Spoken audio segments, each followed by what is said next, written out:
por uma questão de idade, não podemos ter esse diagnóstico, apontá-los como psicopatas.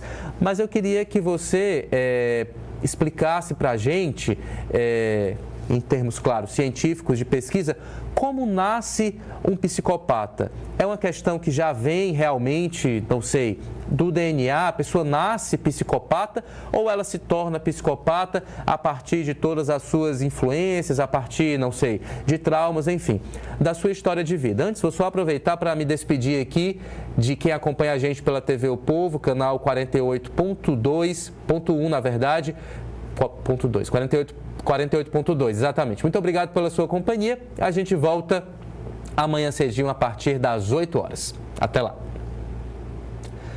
Muito bem, de volta aqui com o nosso Povo News ao vivo pelo YouTube, Instagram, Facebook e TikTok. Renata, sua avaliação sobre esse ponto que eu coloquei agora. Então, existem tendências genéticas, mas a epigenética, que é o aprendizado e o ambiente onde a gente está inserido, ele vai ser um fator desencadeante, né, de tendências. Então, quando a gente fala de subjetividade, a gente não fala de coisas determinadas, né? São coisas que podem acontecer. Então, é um conjunto de fatores que vão propiciando o desencadeamento de patologias.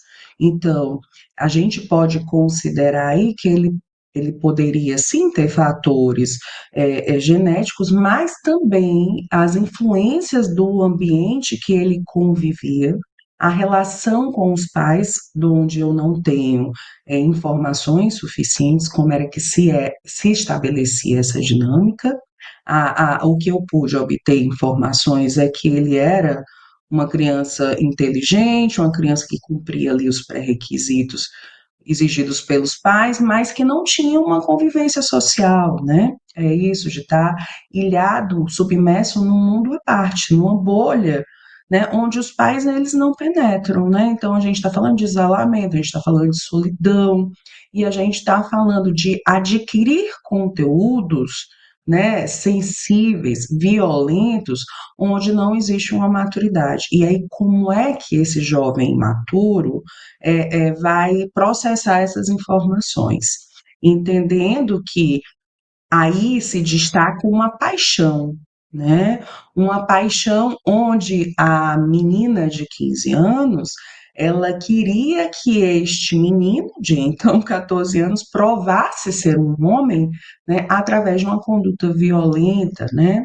E de como isso é difundido como um ideal de virilidade, de força masculina, né? Essa resolução das coisas através da brutalidade, da força física, e expor isso, às vezes, como um ato heróico. Então, a gente tem influências que envolvem também a função da paixão e os pais como impedidores, né? Os pais ali, eles estavam na mira do ódio, da raiva e do ressentimento desses jovens, porque eles impediam, né, que os dois namorassem, eles impediam que os dois se conhecessem, e eles estavam focados nesse intuito, né? E a namorada, ela tem uma função de coparticipante aí do crime, porque ela ativamente planejou e incentivou todo o processo, né? E eles fizeram tudo isso como se estivessem brincando, como se estivessem jogando, né? Como se estivessem cumprindo passo a passo, como se fosse uma brincadeira perigosa. E a gente tem que entender que essas brincadeiras, tá? Entre aspas, nas brincadeiras perigosas, envolvem esse tipo de violência que está presente, né? Em desafios, em situações de bullying, em situações de ameaça através de várias plataformas, como Discord, Telegram, TikTok, a própria Dark Web, fóruns anônimos. Então, são N maneiras também desses jovens acessarem conteúdos que os pais desconhecem. Então, essa paixão, esse momento da faixa etária, todo esse contexto, ele também teve um peso muito maior, né, do que uma tendência genética. Então, o ambiente ajuda a genética a desencadear situações de sadismo, de violência que são realmente assim inadmissíveis, mas que a gente precisa parar de romantizar os vínculos e começar a falar de assuntos e temas difíceis, violência, abuso, bullying, suicídio, assassinato. Isso precisa ser falado para que a criança e o jovem seja entendido, né? Os pais ainda têm uma visão muito romantizada sobre obediência, né? E as redes sociais e o uso dessas ferramentas criam uma obediência forjada, porque na realidade eles estão indo para um mundo à parte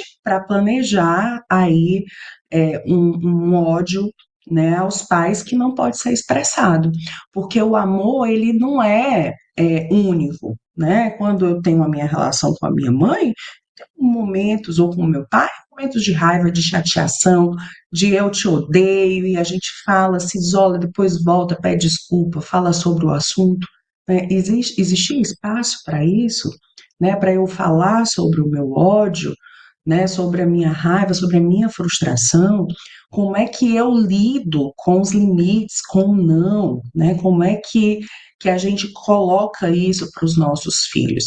Isso é uma grande questão, um grande desafio hoje em dia, porque muitas vezes isso não acontece, né? Os pais não conseguem estabelecer isso e os filhos também, por exemplo, a menina ela não tinha acesso ao celular, mas ela, através do notebook da família, né, acessava conteúdos que os pais desconheciam, ou seja, o limite que os pais estabeleciam, eles eram invalidados por falta de conhecimento, né? Então, era mesmo que nada, os pais não eram capazes de estabelecer um limite, um não, para aquele jovem.